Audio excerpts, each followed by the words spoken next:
Hello everyone, আসসালামু আলাইকুম। শুভ দুপুর সবাইকে। আজকের দুপুরের খাবারে প্রথমে আমি নিয়ে নিলাম আমাদের গাছের 4টা কাঁচামরিচ, আর নিলাম পুঁই শাকের তরকারি। আর পুঁই শাকটা রান্না করেছি চিংড়ি মাছ দিয়ে। আর এই পুঁই শাকটাও কিন্তু আমাদের গাছের পুঁই শাক। গাছের পুঁই শাক দিয়ে গাছের কাঁচামরিচ দিয়ে মাখিয়ে মাখিয়ে খাচ্ছি, বেশ মজা লাগছে।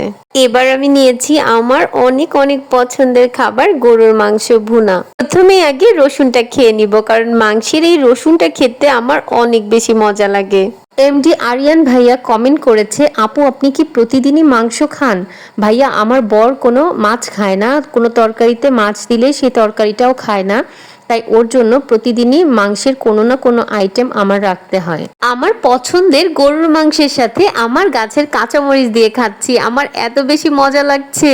এবারে সবশেষে নিয়ে নিলাম টমেটোর টক, আর টমেটোর টকের সাথে গরুর মাংস দিয়ে মাখিয়ে মাখিয়ে খাচ্ছি, অনেক মজা লাগছে। আলহামদুলিল্লাহ, এগুলোই ছিল আমার আজকের দুপুরের খাবার।